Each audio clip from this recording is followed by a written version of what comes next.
Hi ladies, I wanted to film a little update on the pregnancy so far.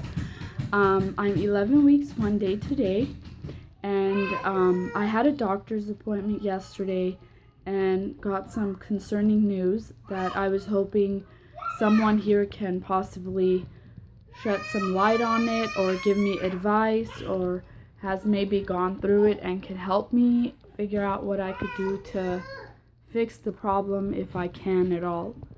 Um, First, let me start by the first appointment I went to. I was scheduled for an appointment at my 7 weeks ultrasound, and or 7 weeks pregnancy.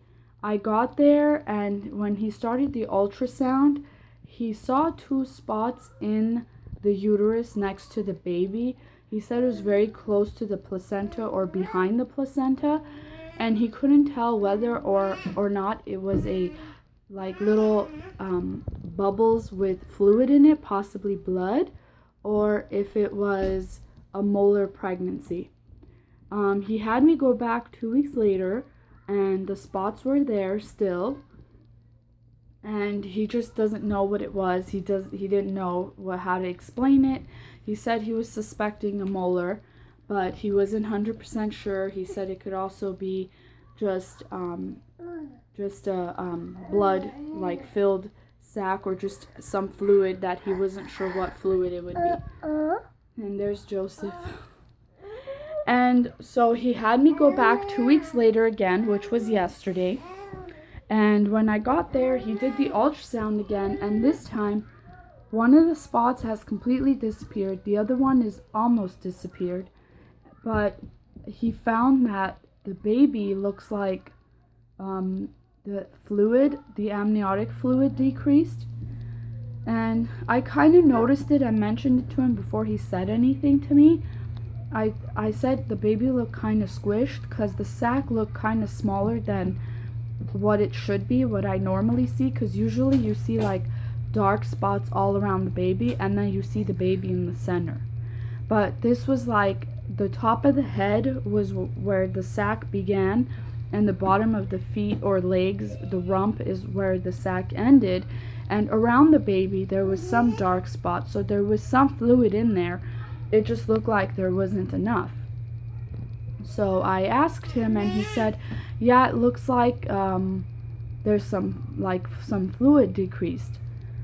So of course I got scared. I asked him if he knew what it was. He said no, I'd have to see the periodontologist to find out, which I have an appointment on July 7th. And I asked him if it could be due to me not drinking enough water, which he said no, it had nothing to do with it. So I came home upset. Like at this point, he told me the baby measures perfect, the heartbeat's perfect, he or she is growing right on track.